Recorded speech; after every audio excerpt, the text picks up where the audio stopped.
My question is how to differentiate between true guidance and wishful thinking.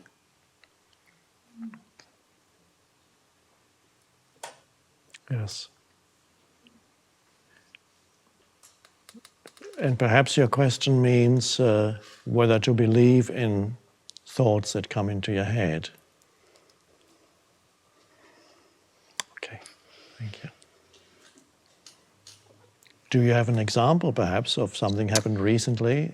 Yes. We were selling our house after 2 years of it being on the market. There was much stress. We were trying to figure out where to move, where we could afford to keep my horses with me.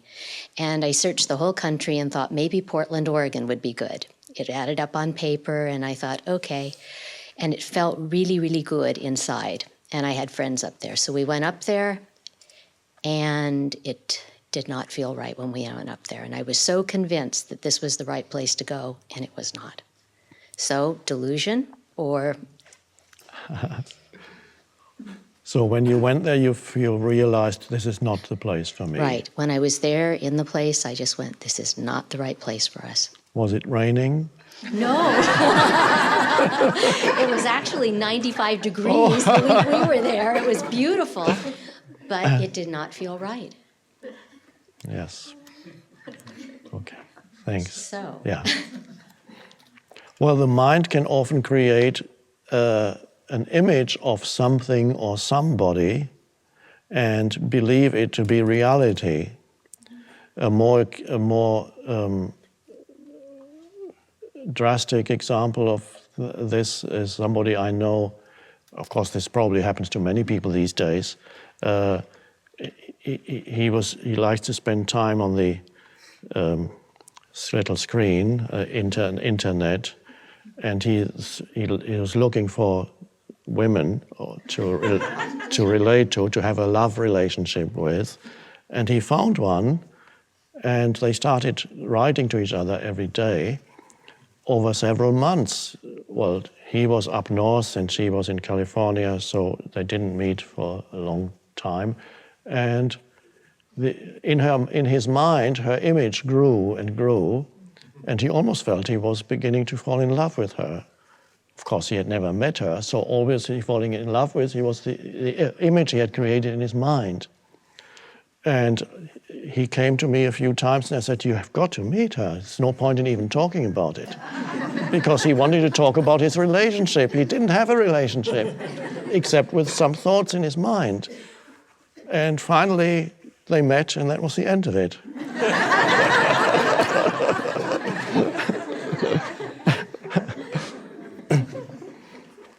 So often thoughts create an image, and we believe in that. And whenever you can, if you can encounter the reality directly, as in the case story I just told, as a person, or in your case, the place, it often happens people have an image in their mind where they want to move to, and that really feels good. Well, it feels good because they are mistaking this good image in their mind for reality. So they're not relating to the reality, the place, but to the image. I'm going to move to whatever, Tahiti. That really feels good. The palm trees and the sun and the warmth. And I'll be on the beach every day. Well, you're probably on the beach every day. And so... But when you finally, I'm not saying Tahiti is not good, but when you get there, it may not be right because it was an image in your mind that you created. Some people move to another country that they've never been to. I knew of an English friend who wanted to move to Canada and must have seen some photos or films about Calgary with the mountains in the background and the skiing and all that, and then the couple actually, they gave up everything, they sold their place in England, moved to Calgary, and the first couple of months were okay, and then winter arrived. And the next year they went back to England. They had created an image. So whenever possible, go to the reality directly, if there is a reality there. And in other cases, when thoughts come, you may not be able to check, because you may have a thought of what you need to do. So yeah, you can't check. You either do it or you don't do it. This is what I have to do. Observe the. Now, I'm not talking now about creating an image in your mind, but doing. Feel what kind of energy is behind that, and whether it stays with you for a long time. I have to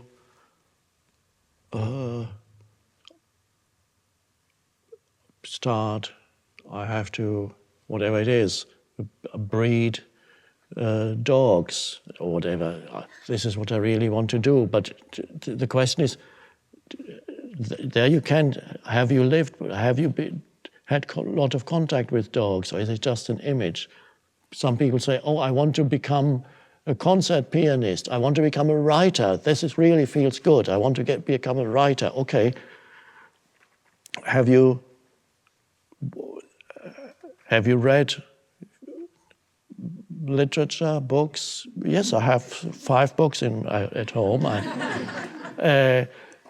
Because they just have an image of what they would want to do, but the question is, find out first whether this is something that truly corresponds to what you are good at, what beyond thinking.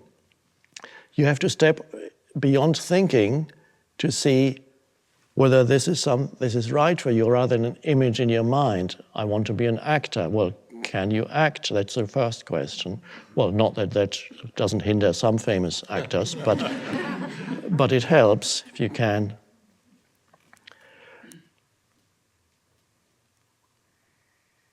Do I leave this relationship, or should I stay in this relationship?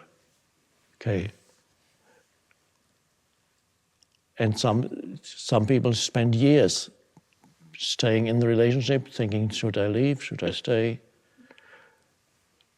If it's true, there's whether to do something or not, there's an underlying field of peace when it's right. And it's not just a momentary thought, it's a continuous, even next week, next month, it's still there. There's peace with it. Every Course in Miracles says every loving thought is true. Everything else is an appeal for healing and help. So you reinterpret that. But again, it's not easy. Don't believe in all your thoughts. You need to be alert, present. The more alert you are, the more present you are, the more likely you are not to be deluded by thought. But even if you are occasionally deluded by thought, that's fine. You go somewhere, you've learned a lesson, you've learned something. At least now you know one place where you don't want to be. Now try out a few more, but this time, before falling in love with a thought or an image, go there first. And if that feels right, then next step is go.